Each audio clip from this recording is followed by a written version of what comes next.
Welcome to Through the Bible in a Year with Pastor John. We invite you to join us at 1 Oakleigh Avenue in North Providence, Rhode Island.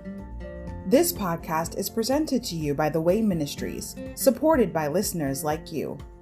For donations, live videos, podcasts, and more, please visit www.thewayministriesri.org. Thank you and have a great day.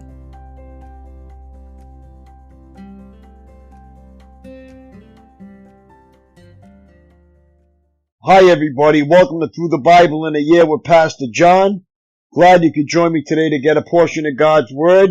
Today we're going to begin with day 67, March 7th, which is Reflection and Worship. As I always say, it's a chance to look back on the previous 6 days. If you missed a couple of days, to catch up on it.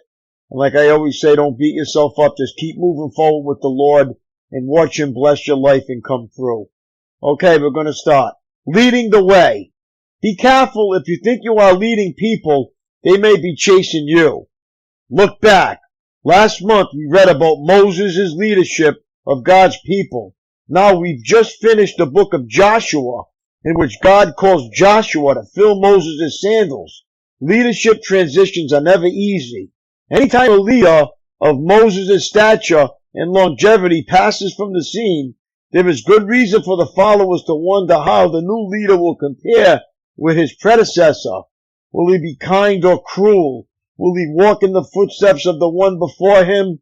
Will he have his own agenda or follow God faithfully?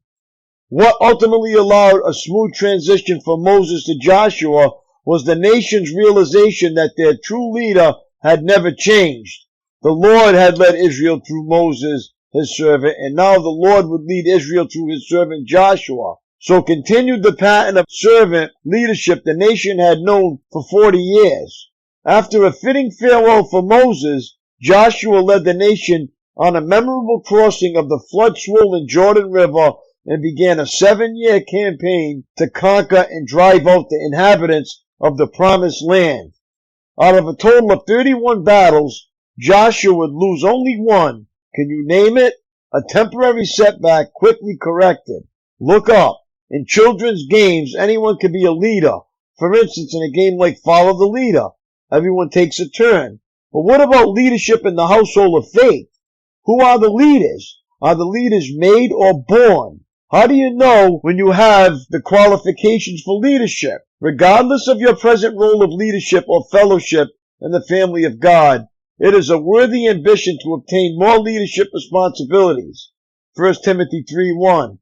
But leadership is not for everyone. In fact, the qualifications set forth in 1 Timothy 3 and Titus 1 may surprise you. They have nothing to do with your net worth, your degrees, or number of civic clubs you belong to. Leadership isn't something to be earned. It is a recognition of spiritual maturity, proven character, and the reputation you have developed both inside and outside the church. If you aspire to be a leader in ministry within the family of God, then ask yourself, how well have I managed the other responsibilities I have been entrusted with?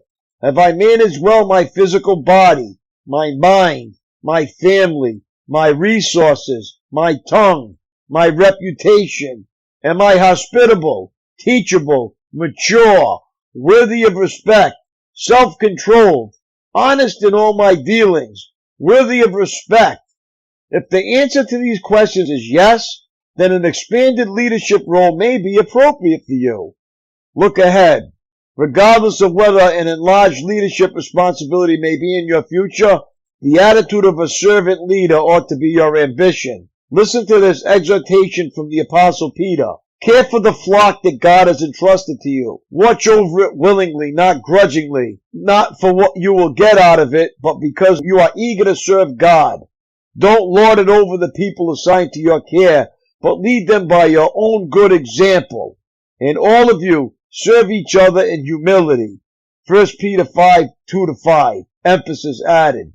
Servants like that are the kind of leaders God is looking for. That's all for today, my friends. It was great reading with you. Have a great day, and God bless. And I will see you tomorrow. Lord willing, peace.